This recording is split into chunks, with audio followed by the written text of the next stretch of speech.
दापोली तालुक्यातील हर्णे रस्त्यावर रविवारी 12 एप्रिल रोजी दुपारी सुमारे 2 वाजण्याच्या सुमारास आसूदबाग बसस्टॉपजवळ भीषण अपघाताची घटना घडली.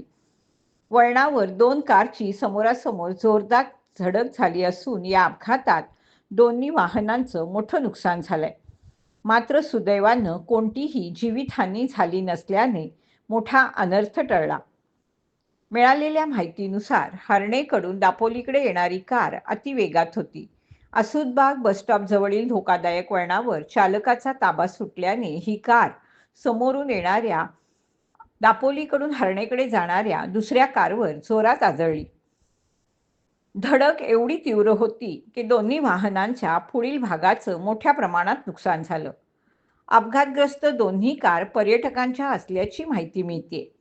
एक कार कोल्हापूर येथून तर दुसरी सातारा येथून आलेल्या पर्यटकांची होती. यापैकी एका कारमध्ये प्रवास करणारं संपूर्ण कुटुंब या अपघातातून थोडक्यात बचावलं.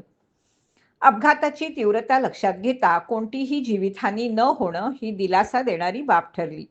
घटनेची माहिती मिळताच पोलिसांनी तात्काळ घटनास्थळी धाव घेत पंचनामा केला. अपघाताचं नेमकं कारण, वाहनांचा वेग आणि चालकांची निष्काळजीपणा याबाबत पोलिसांकडून पुढील तपास चालू आहे.